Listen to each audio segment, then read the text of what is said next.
우리 하나님 말씀은 레위기 4장입니다. 1절부터 12절입니다. 레위기 4장 1절부터 12절까지 교독하시겠습니다. 149페이지입니다. 구약성경 교독하십니다.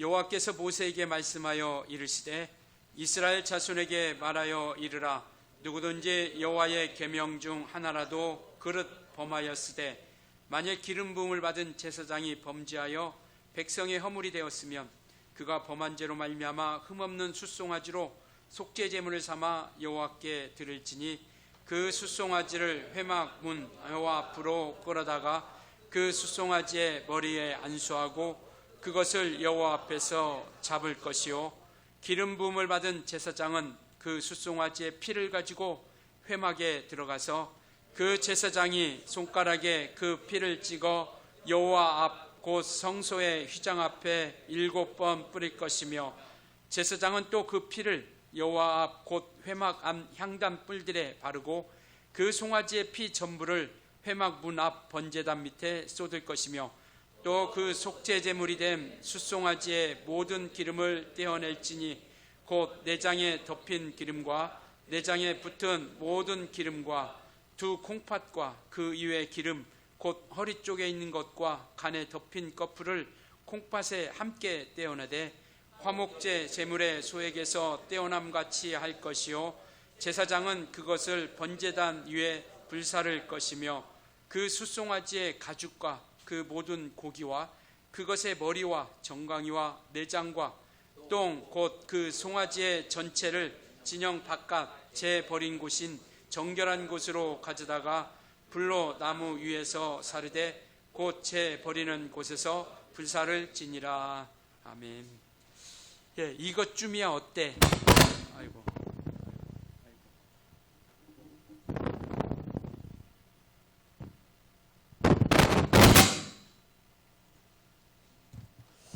예, 이것쯤이야 어때? 라는 제목을 가지고 이 시간 함께 말씀을 나누려고 합니다. 물음표죠. 물음표. 이것쯤이야 어때? 뭐 이것쯤이야 뭐 이렇게 생각을 하면 될 것 같아요. 지난주 단톡에 우리 글이 하나 올라왔죠. 우리 이호근 집사님이 올려놓은 글 얀태 10가지 법칙 읽으면서 많은 것들을 좀 생각하게 됐습니다. 우리 모두는 소중한 존재이고 또 존귀한 존재이고 또 귀한 존재라고 하는 것, 하나님께서도 우리를 창조하실 때 그렇게 우리를 창조하셨을 겁니다. 우리가 정말 겸손함을 가지고 다른 사람들을 우리가 존중히 여겨주는 것. 그러면서 오늘도 또 설교를 준비하면서 그래 내가 뭘 알아서 가르치는 것이 아니라 이 시간 함께 우리가 말씀을 한번 먼저 내가 공부한 사람으로서 먼저 본문을 한번 살펴본 사람으로서 우리가 한번 말씀을 한번 묵상해보는 시간으로 우리가 생각해보는 시간으로 가졌으면 좋겠다라고 편안하게 썼습니다. 오늘 제목이 뭡니까? 이것쯤이야 어때? 이렇게 생각하는 것이죠. 이 정도면 괜찮지 않아? 내가 이 정도면 괜찮지 뭐 이렇게까지 했는데 뭐 이런 뜻이겠죠. 이 정도는 별거 아니지 않아? 이렇게 물음표가 달리는 거죠. 이게 누가 어떤 대상에게 야 이것 정도는 뭐 괜찮지 않아? 이 정도면 뭐 할 수 있지 않아? 이 정도면 됐지 않아? 뭔가 어떤 부정적인 그런 모습이 있죠. 별거 아니라는 것, 별거 아니겠다라는 생각을 하는 거죠. 상황이나 행동에 대해서 가볍게 생각하는 거죠. 이 정도면 어때? 이 정도면 괜찮지 않아? 라는 것으로서 생각하는 거죠. 이것을 우리가 좀 신앙으로 이렇게 좀 돌려놔서 보면 하나님 앞에 우리가 죄를 지은다라는 것, 큰 죄든 작은 죄든 우리는 별게 아닌 게 없다라는 거죠. 사람들은 그렇게 생각할 수 있습니다. 이 정도 죄는 뭐 어떻겠어? 이 정도는 뭐 괜찮지 않아? 이 정도는 뭐 별거 아니지 않아? 라고 생각할 수 있겠지만 하나님 앞에 죄라고 하는 것은 크고 작은 것이 없다라는 겁니다. 살인죄는 크고 뭔가 남을 미우고 미워하고 속이고 질투하는 것은 적은 죄라고 생각해서 이 정도는 뭐 이 정도는 할 수 있지 뭐, 이 정도는 어때, 이 정도 죄는 어때 라고 생각할 수 있다라는 겁니다. 가볍게 넘어갈 문제가 아니라는 것을 말씀하고 있죠. 왜 죄가 무서우냐면 이 죄는 반드시 해결해야 됩니다. 그렇지 않으면 하나님과의 관계가 어떻게 돼요? 단절되게 됩니다. 하나님과의 관계가 끊어지게 되는 것이죠. 이 죄 문제를 해결하지 않으면 그 죄가 큰 죄든 아니면 때로는 적은 죄든 작게 여기는 죄든 이것을 해결하지 않으면 하나님과의 관계가 끊어지고, 이게 곧 무엇을 얘기하냐면 하나님께 나아갈 수 없게 된다는 겁니다. 하나님 앞에 나아갈 수 없고 온전히 하나님과 함께 할 수 없다라는 것이죠. 그러니까 우리가 오늘 제목처럼 이것쯤이 어때? 라고 하는 안일한 생각으로 우리가 죄를 생각해서는 안 되는 것이죠. 뭐 이 정도는 뭐 별거 아니지, 이 정도는 뭐 내가 죄 지은들 뭐 어떻겠어 라고 하는 생각으로 우리가 안일하게 생각하게 되면 죄는 점점점, 우리가 처음에는 어떤 한 가지 죄를 지으면 굉장히 양심의 가책도 들리고 어떤 부담감도 많이 있습니다. 그런데 그것이 점점 한 번, 두 번, 세 번 쌓이다 보면 무감각해지죠. 우리가 예배하는 것도 마찬가지고요, 기도하는 것도 마찬가지입니다. 말씀 보는 것도 마찬가지죠. 처음에는 너무나도 부담이 커요. 예배 못 드렸네, 기도하지 못했네, 말씀 보지 못했네. 그런데 점점 그것이 쌓이고 가고 쌓여다 보면 그냥 아무렇지도 않게 생각하는 거죠. 그것이 마치 당연한 것처럼 생각하게 되는 것인데 그것이 바로 하나님과의 관계를 온전치 못하게 만든다는 겁니다. 아담과 하와, 그들이 그렇게 선악과를 따먹을 때는 별거 아닌 것처럼 생각할 수 있었을 겁니다. 그런데 그 결과는요, 너무나도 엄청난 결과를 가져오게 된 겁니다. 그 모든 인류의 죄를 우리 모두에게 물려주게 되는 것이죠. 유전시켜주게 된 겁니다. 그래서 영원히 하나님과 살 수 없는 그러한 것. 그렇기 때문에 우리는 처음부터 죄라고 하는 것은 우리가 이것을 계속 멀리하지 않으면 그것은 자연스럽게 우리 몸에 배어버리는 거예요. 그래서 그것이 너무나도 자연스럽게 와 갈 수 있다라는 겁니다. 그래서 죄라고 하는 것은 단순한 실수가 아니라 하나님과의 관계를 끊어버리는 것이고, 결국 뭐냐면 하나님 앞에 나아갈 수 없게 만들어낸다는 겁니다. 하나님을 뵐 수 없게 만든다는 것이죠. 왜냐하면 하나님께서는 거룩하지 않으면 아무도 그 앞에 만나주지 않기 때문에요. 히브리서 12장 한번 보여주실래요? 같이 한번 읽습니다. 시작. 모든 사람과 더불어 화평함과 거룩함을 따르라. 이것이 없이는 아무도 주를 보지 못하리라. 화평함과 뭐가 없으면? 거룩함이 없으면 누구를 보지 못한다고요? 주를 볼 수가 없다라는 겁니다. 그러니까 죄를 가지고서는 하나님 앞에 나아갈 수 없는 거예요. 그래서 이 거룩하지 않으면 아무라도 하나님께 나아갈 수 없기 때문에 반드시 어떻게 돼요? 이 죄 문제를 해결해야 된다라는 겁니다. 그래서 하나님께서 이스라엘 백성들에게 주신 것이 뭐냐면 이와 같이 제사를 통해서 이 죄에서 거룩함을 가지고 하나님 앞에 뵐 수 있도록 허락해 주신 것이, 이스라엘 백성들에게 허락해 주신 것이 뭐냐면 제사예요. 그래서 어떤 죄든지 하나님 앞에 예배하고 그 다음에 피를 흘리면 하나님께서 그 죄에 대해서 깨끗게 씻어 주시겠다라는 겁니다. 그러니까 죄를 지었지만 하나님께서는 우리에게 이 제사라고 하는 것은 뭐냐면 살 수 있는 기회를 우리에게 허락해 주신 겁니다. 생명을 우리에게 공급해 주신 것이죠. 그래서 이 제사라고 하는 것은 굉장히 중요한 겁니다. 그러니까 율법을 통해서 우리에게 죄를 깨닫게 해주시죠. 죄가 무엇인지, 이게 죄구나. 근데 우리는 모두가 연약함이라고 하는 것이 있기 때문에, 육체라고 하는 연약함이 있기 때문에 이 죄의 길에서 피할 수 없어요. 그렇게 된다면 우리 모두는 다 멸망에 빠질 수밖에 없는 겁니다. 그런데 하나님께서 제사법이라고 하는 제사를 통해서 우리에게 용서를 주신 거예요. 용서. 그래서 모든 죄를 가지고 하나님 앞에 나오면 용서해 주시겠다라는 겁니다. 그래서 성막은 뭐예요? 하나님을 만나는 것으로서 그의 사랑이 넘친다라는 거죠. 사랑이. 그래서 이 성막 가운데서 제사를 지낼 수 있도록 하나님께서 기회를 우리에게 허락해 주신 것입니다. 그래서 우리가 하나님 앞에 오늘날로 하면 예배하는 이 시간이, 하나님 앞에 회개하는 이 시간이 얼마나 귀하고 소중하냐는 것이죠. 우리는 지난주 세 가지 제에서 우리가 제사에 대해서 말씀을 드렸습니다. 번제, 소제, 화목제. 오늘은 속죄, 그 다음에 속건제 두 가지를 보려고 하죠. 맨 앞에 뭐가 써 있습니까?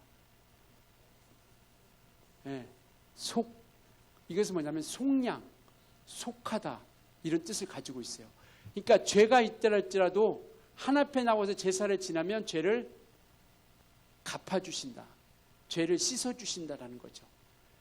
아무리 이와 같이 해도 하나님께서 죄를 씻어주신다라는 것을 말씀하고 있죠. 그래서 이 속이라고 하는 것은 뭐냐면 갚다라는 뜻을 가지고 있어요. 짐승의 피를 죄가 있으면 이와 같이 하나님 앞에 나와서 짐승의 피로 제사를 드리면 하나님께서 그 죄가 없다라고 그 짐승의 피로 갚아주셨다라는 것을 인정해 주시겠다라는 거예요.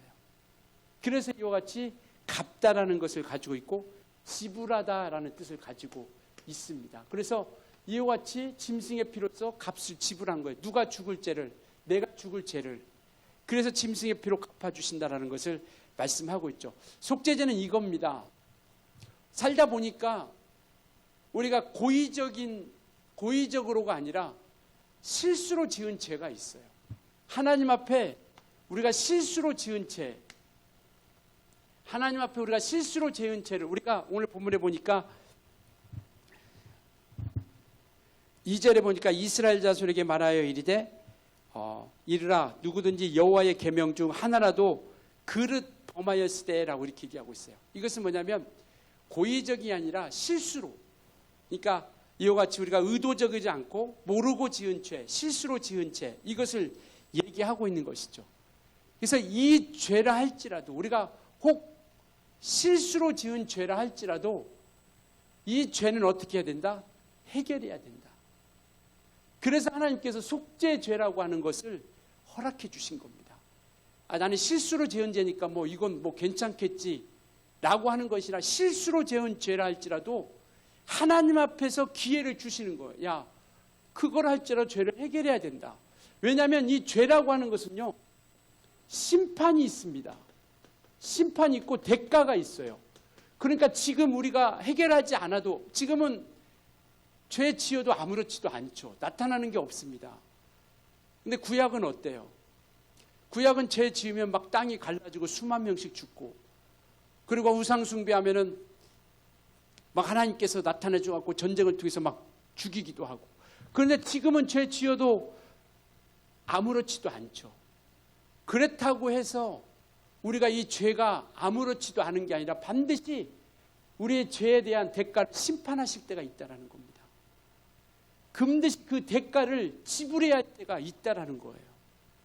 그래서 하나님께서는 그렇기 때문에 우리에게 기회를 주신 거예요. 부지 중에 지은 죄라 할지라도, 그러니까 실수로 지은 죄라 할지라도 용서받을 수 있는 기회를 열어주셨으니 이게 얼마나 하나님께서 우리에 향한 사랑이냐라는 것이죠. 우리가 혹 그런 기도합니다. 하나님 아버지, 내가 알고 지은 죄, 모르고 지은 죄 하나님께서 용서해 주세요.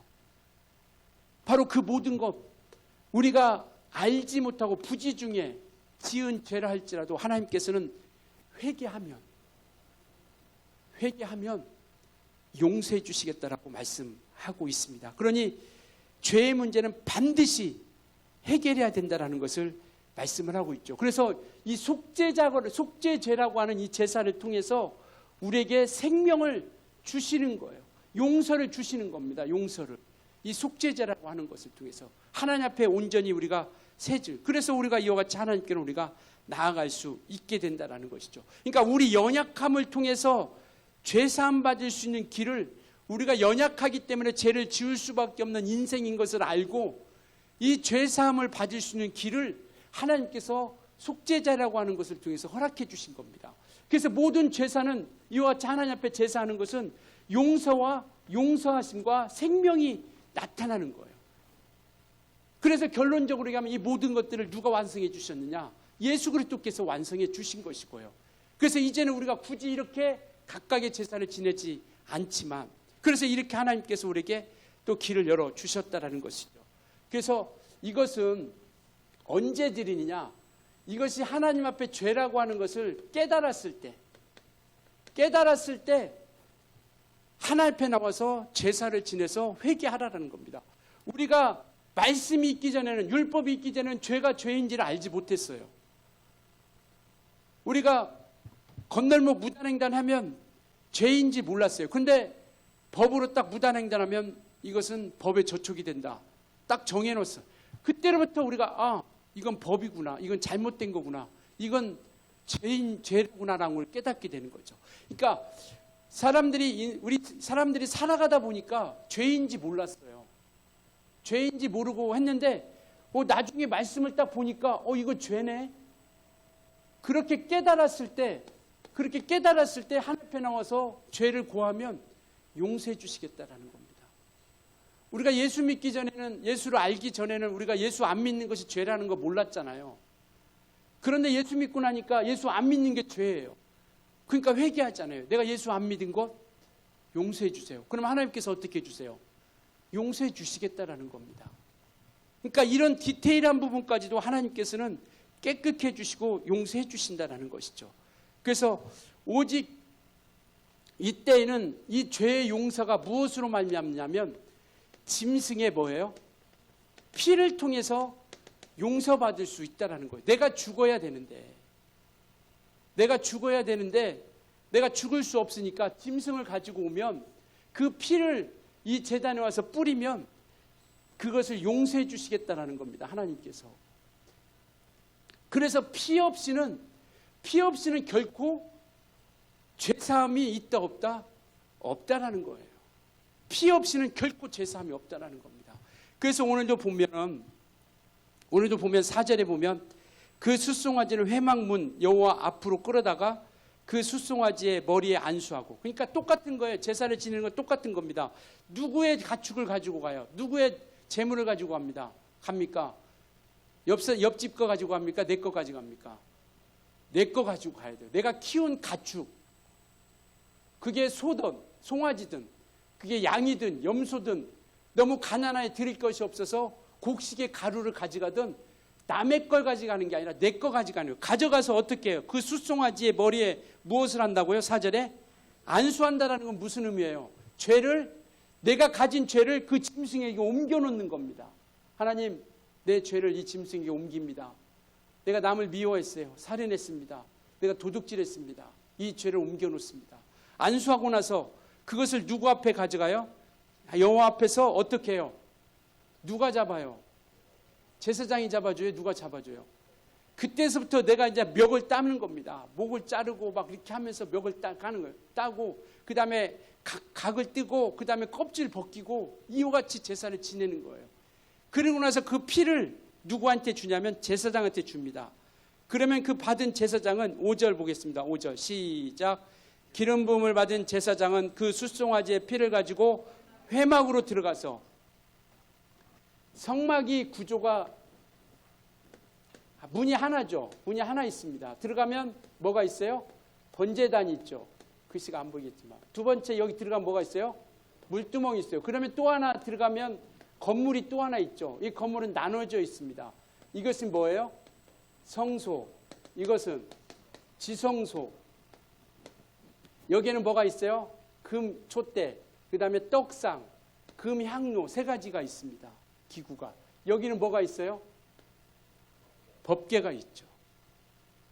그런데 이 피를 바르면 이 번제단의 뿔에 피를 바르고 이 번제단 밑에 그 피를 쏟아내는 겁니다. 뿌리면 죄가 용서함 받는 거예요.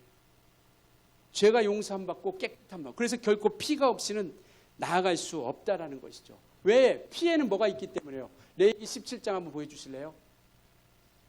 같이 읽습니다. 시작. 육체의 생명은 피에 있음이라. 내가 이 피를 너희에게 주어 제단에 뿌려 너희의 생명을 위하여 속죄하게 하였나니 생명이 피에 있으므로 피가 죄를 속하느니라. 생명이 어디에 있다고요? 피에 있어요. 그리고 그 피가 무엇을 속해줘요? 죄를 속해주기 때문에 반드시 이 단이라고 하는 건, 제단이라고 하는 건 여기 번제단을 이야기해요. 이 번제단에 가서 피를 바르고 피를 뿌려야 용서받게 되는 겁니다. 그때로부터 비로소 이들은 그가 지은 죄, 하나님 앞에 지은 죄를 깨끗함 받았다라고 이야기하는 것이죠. 그렇다고 또 죄를 지으면 또 똑같은 일을 또 해야 됩니다. 그래서 그와 같은 일을 해야 되는 거죠. 그래서 죄를, 이 속죄제는 죄를 깨달았으면 용서를 구하라는 거예요. 그러면 하나님께 고하면 이 짐승의 피를 통해서 내가 죄인입니다. 짐승의 피를 잡는다라는 거, 짐승을 잡는다는 건 뭐냐면 죄를 깨달았어요. 그리고 내가 죄인입니다. 고백하는 겁니다. 내가 죄인이니까 용서해 주세요. 고백하는 거예요. 요한일서에는 이렇게 말씀하고 있어요. 1장 9절이요. 같이 보고 있습니다. 시작. 만일 우리가 우리 죄를 자백하면 기는 미쁘시고 의로우사 우리 죄를 사하시며 우리를 모든 불의에서 깨끗하게 해주고.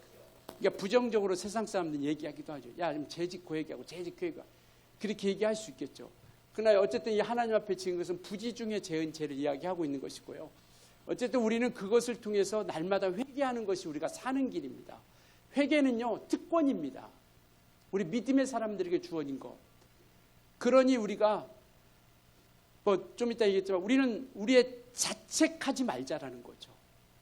우리가 지은 죄로 인하여 우리가 스스로 자책하지 말자라는 겁니다. 왜? 우리 죄는 예수께서 담당하셨습니다. 그러기 우리가 해야 할 일은 뭐냐면 그는 자백하면 미쁘시고 그분은 변함이 없으신 분이세요. 그리고 그분은 의로우신 분이십니다. 한 번 말씀하신 것은 반드시 지키시는 분이세요. 그렇기 때문에 우리 죄를 어떻게 해주세요? 사해 주시고 불의에서 깨끗게 해주신다는 거 믿으십니까? 이것이 우리가 가져야 할 믿음이에요. 그래야 우리가 하나님 앞에 심판받지 않고 대가를 우리가 지불하지 않아요. 우리가 대가에 대한 죄에 대한 결과를 우리가 책임을 지지 않습니다. 그렇지 않으면 우리가 책임을 져야 돼요. 책임질 능력도 없긴 하지만 그냥 별수 지옥에 빠질 수밖에 없는 것이죠. 그래서 회개는 죄를 깨닫는 것으로부터 시작되는 겁니다.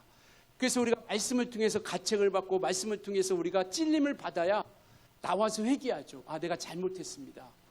나중에 율법으로 보니까 깨닫는 거예요. 그것처럼 우리가 회개한다는 것은 내가 잘못한 것이 죄라고 하는 것을 깨달았을 때 회개하는 거거든요. 깨닫지 못하면 회개합니까? 안 합니까? 안 하죠. 그러니까 말씀을 통해서 우리가 죄인이라고 하는 것, 말씀을 통해서 우리가 잘못하고 있다는 것을 깨닫지 못하면 우리는 회개하지 못하고 그 죄의 대가를 우리가 고스란히 가지게 된다는 겁니다. 그래서 우리는 말씀 앞에 우리를 비춰보는 거예요. 말씀 앞에 우리를 비춰봐서 아, 이거 잘못됐구나. 이거 하나님이 기뻐하시지 않는 거네. 이거 하나님이 좋아하지 않는 거네. 그렇다면 빨리 주님 앞에 회개하는 거죠.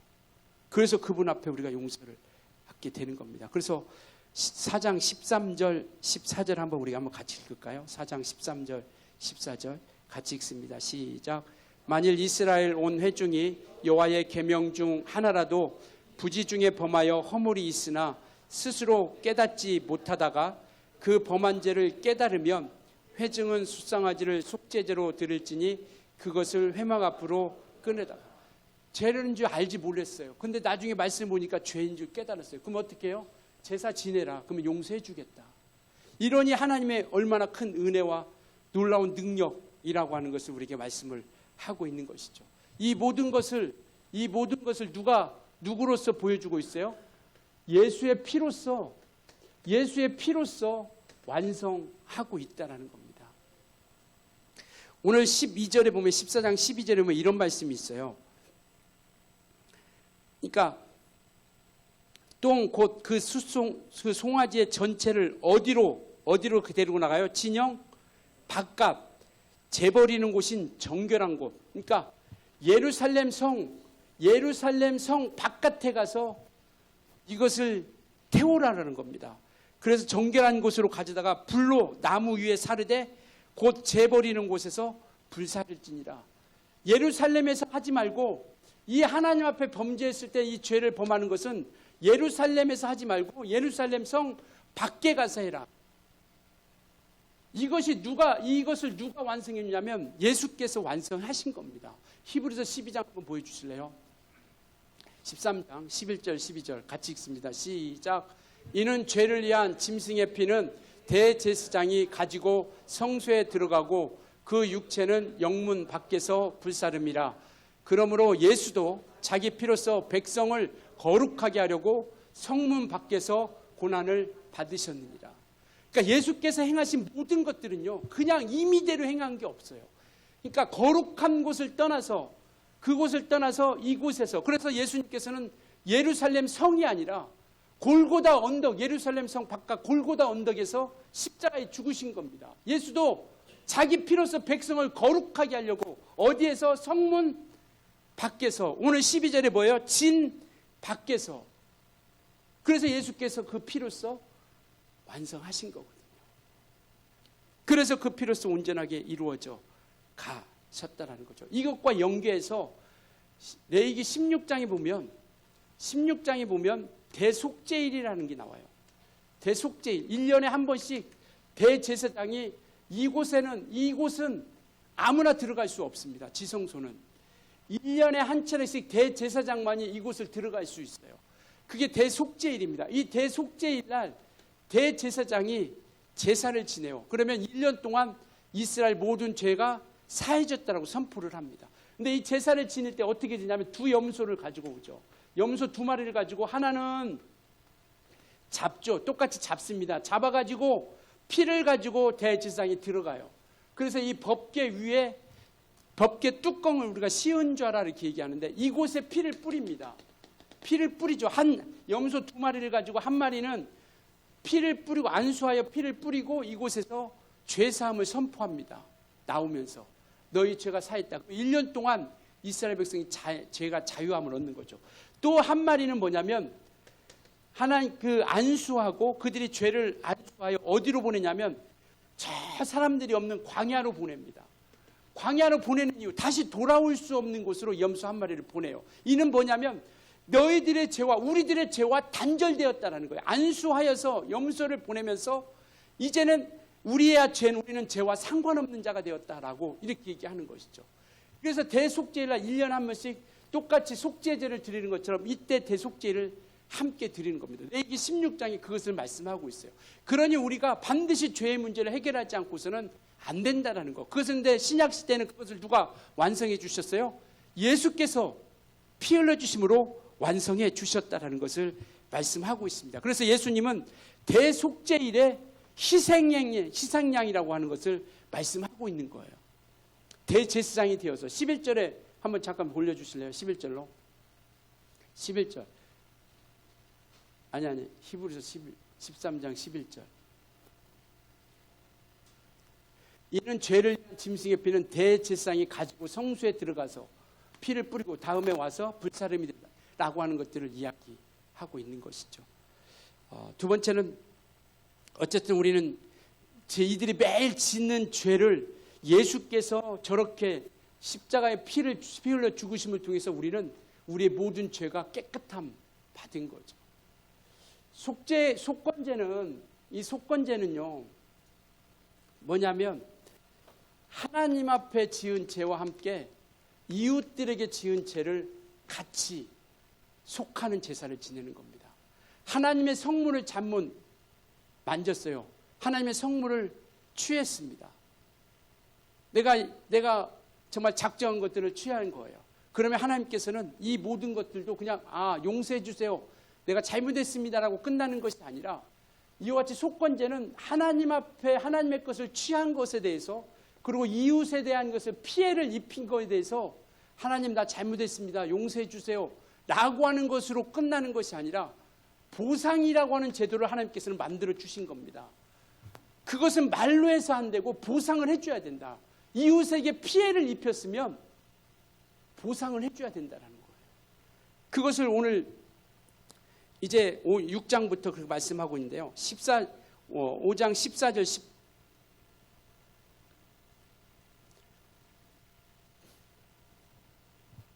16절 한번 같이 읽을까요? 16절. 5장 16절 같이 읽습니다. 시작. 성물에 대한 잘못을 보상하되 그것의 5분의 1을 대하여 제사장에게 줄 것이요 제사장은 그 속건제의 순양으로 그를 위하여 속죄한즉 그가 사함을 얻으리. 그러니까 하나님 앞에 대한 하나님께 대한 피해를 입히고 하나님께 대한 범죄를 했을 때도 하나님의 성물에 대한 것을 범죄를 했을 때도 그것을 통해서 죄를 갚아야 된다는 것. 그것은 보상을 해야 된다는 것을 이야기하고 있는 것이죠. 그래서 그와 같이 그것을 하는데 16절에 이와 같이 그것을 보상하는데 5분의 1을 더하여 보상하라라고 이렇게 얘기하고 있어요. 5분의 1. 그러니까 피해 보상의 20%를 해서 보상을 해줘야 된다는 것을 이야기하고 있습니다. 이것은 뭐냐면 곧 우리가 내가 잘못했습니다라고 죄로서만 끝나는 것이 아니라 이것은 반드시 우리 어떤 실천과 책임이 따른다라는 거예요. 그러니까 내가 하나님 앞에 용서 구했으면 됐지. 내가 뭐 당신한테 뭐 그렇게 해야 되냐고 이렇게 얘기하면 옳은 것이다, 옳지 않은 것이다, 옳지 않은 것이다라는 거예요. 하나님께서는 그 영혼에 대해서 피해 보상을 해주라라는 거예요. 자기로 인해서 그만큼 손해 본 거에 대해서. 그러니까 주님도 우리에게 그렇게 말씀하시잖아요. 누구에게 이와 같이 형제와 불화한 일이 있으면 너희가 예물을 드리다가 형제와 화목하고 내게 와서 예물을 드리라. 왜?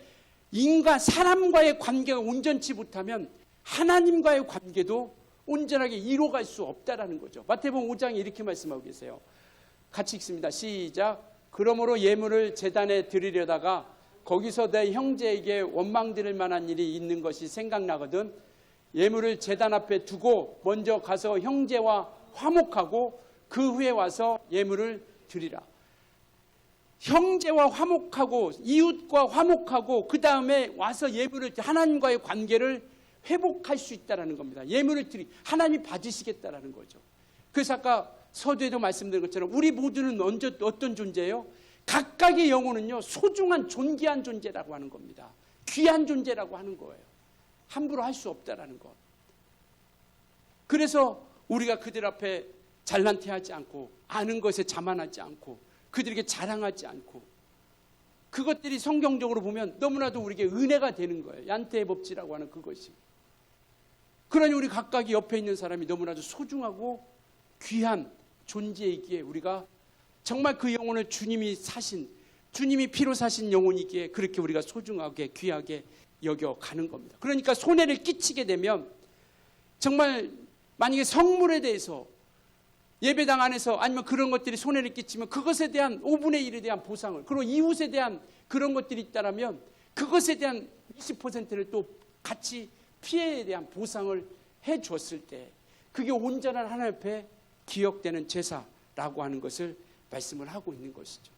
그랬을 때 우리가 이러한 것을 통해서 깨끗함 받았을 때 마침내 우리가 이와 같이 하나님 앞에 나아가서 우리가 하나님을 섬기는 자들이 되어지게 된다는 것이죠. 깨끗함 받은 자들이 되었을 때 마침내 하나님 앞에 나아가서 하나님과 관계하고 하나님을 온전히 섬길 수 있는 자가 되어지는 것이죠. 그래서 거룩함이 없이는 하나님 앞에 나올 수 없다는 것. 거룩함이 없이는 하나님을 섬길 수 있는 자가 되어질 수 없다는 거죠. 그래서 우리가 거룩함을 해결하지 않고 열심히 봉사하고 열심히 섬기고 한다고 할지라도 하나님께서 기억해 주신다, 기억하지 않는다. 죄를 가지고 오는 것은 하나님께서 기억하지 않는 겁니다. 그래서 우리가 회개하고 주님 앞에 우리가 섬기는 일을 하는 거예요. 히브리서 9장 한번 보여주실래요? 13절 14절.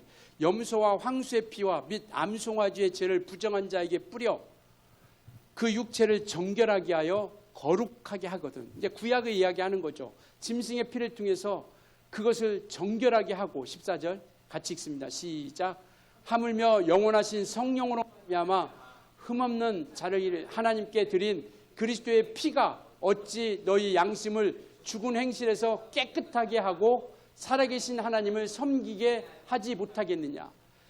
이들도 구약의 이들도 용서함 받고 하나님 제사장도 이거 와서 섬기는 일을 했는데, 성소에 들어가서 섬기는 일을 했는데, 하물며 그리스도의 피를 통하여 깨끗함 받은 우리가 하나님을 섬길 수 있는 자가 되지 않겠느냐. 그래서 마침내 우리는 하나님을 섬기는 자들이 되어졌다라는 것을 말씀을 하고 있죠. 그러니까 우리는 이제 우리가 양심으로 죄책감 가운데 살아가는 자들이 되어서는 된다 안 된다? 담대함이라는 겁니다. 담대하게 우리가 회개하고 주님 앞에 용서를 구했다고 한다면 담대하게 나아가는 것이죠. 그래서 나 같은 자가 양심에 꺼리 껴서, 그래서 우리는 일방 양심으로 살아가는 자들이 아니라 무엇으로 살아가요? 신앙 양심으로 살아가는 겁니다. 하나님 말씀에 비추어서 그것이 더 우리를 붙잡아주고 그것이 더 이끌어가게 된다는 겁니다. 그러니까 더 엄격한 거죠. 신앙 양심은 일반 양심보다 더 엄격한 거예요. 여자를 보고 마음에 음욕을 품은 자마다 간음한 자라고 이야기하고 있죠. 탐심은 도적질이다라고 이렇게 얘기하고 있는 거예요. 더 엄격한 겁니다. 그런데 우리가 스스로 살아갈 수 없으니까 성령을 통해서 우리를 도와주시는 거예요. 그러니까 우리 힘으로가 아니라 성령이 주시는 힘으로 살아가는 겁니다. 그러니까 우리가 어떤 훈련되어지고 이러한 것이 아니라 말씀을 통해서 우리가 계속 그렇게 나아갈 때 우리가 온전하게 나아가는 거죠. 그래서 예수님은 이 땅에 그 모든 것들을 완성해 주셔서 예수의 피를 통하여 우리 이 죄를 속해 주셨고, 그 다음에 값을 지불해 주셨어요. 우리가 갚아야 할 그 값을, 이 속건제는 값을 지불해야 되는데 값을 누가 지불해 줬어요? 예수님이 값을 지불해 준 겁니다. 그러니 이제는 우리가 구약처럼 이스라엘 백성처럼 날마다 짐승을 가지고 제사를 지내지 않아도 자유함을 얻을 수 있는 것은 뭐냐면, 예수께서 피 흘려주셔서 이 하나님께 범한 죄를 갚아주셨고, 그리고 이 값을 우리가 지불해야 되는데, 누가 갚아주셨어요?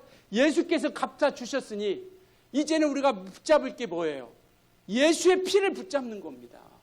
제사는 우리에게 생명을 주고 살 수 있는 길을 열어주신 거예요. 그러니 이 레위기가 얼마나 우리에게 가치가 있고 소중하고 귀한 책이냐라는 겁니다. 그 모든 것들이. 그래서 예수님의 희생이 얼마나 큰가를 우리는 깨달을 수 있어야 된다는 거죠. 지금 히브리서 10장 한번 보여주실래요? 같이 읽습니다. 시작. 그가 거룩하게 된 자들을 한 번의 제사로 영원히 온전하게 하신. 그렇지 않으면 우리가 예수께서 저렇게 정말 단번에 죽으시지 않았다면 오늘 우리는 또 짐승을 가지고 또 성막에 가서 제사를 지내야 됩니다. 그러니 정말 이것이 얼마나 크고 놀랍느냐라는 것이죠. 그러니 우리가 예수께로부터 용서받은 것이 얼마나 은혜가 크냐라는 것이죠. 이것을 알아야, 내 얘기는 그것을 우리에게 말씀해 주시고자 하는 겁니다. 그래야 우리가 하나님 앞에 감사할 수 있는 그런 믿음 가운데 살아가는 거죠. 우리 일이 좀 안 되더라도, 내가 원하는 일이 좀 안 된다 할지라도 하나님께서 나를 사랑하고 있다는 것을 위해서 우리가 믿음 안에서 기뻐하며 즐거워하며 감사하며 나아갈 수 있다는 것이죠. 죄 쓰심은 오직 예수의 피로서만 이루어진다는 겁니다. 그러니 우리는 죄책감을 가지고 살아가는 것이 아니라 주님의 은혜를 붙잡고 예수의 피의 능력을, 그 공로를 우리가 의지하면서 이제는 우리가 무엇을 해요? 죄사함 받았으니 이제는 우리가 기도하고, 이 촛대 기도를 이야기하는 것이고, 떡상 말씀을 붙잡고, 이것은 성령의 인도함을 받는 거죠. 이 촛대는 성령의 인도함과 말씀과 기도를 통해서 우리가 하나님을 온전히 섬기는 자들이 되어질 수 있어야 된다는 것이죠. 그리고 우리는 이웃도 또한 섬기는 자들이 되어져야 된다는 것. 그래서 우리가 각각이 우리가 나아가는데, 정말 우리는 이제 내가 잘못했습니다, 용서해 주세요라고 끝나는 것이 아니라 이제는 섬기는 자가 되었으니 믿음의 삶을 통해서 우리가 하나님 앞에 예배하고 이웃들을 섬기는 삶으로서 우리가 온전히 나아갈 수 있어야 된다는 거죠. 그래서 신앙은 죄사함 받았습니다로 끝나는 것이 아니라 우리는 섬기는 데까지 가는 것이 성숙한 믿음이라고 하는 것이죠. 내가 죄사함 받는 것만 마치는 것이 아니라 섬기는 자, 하나님을 섬기고 이웃을 섬기는 데까지 우리가 그곳까지 나아가야 성숙된 믿음의 신앙인이다라고 우리가 말씀을 하고 있는 것이죠. 이제 우리가 정말 제사를 묵상하면서 말씀을 상고하면서 이제는 우리가 용서함 받은 자요 깨끗함 받은 자라는 그 믿음을 알았으니 이제는 우리가 행함과 진실함을 통해서 하나님을 사랑하고 이웃을 사랑하는 우리 주님의 교회 우리 모두가 되어줄 수 있기를 예수님으로 축원합니다.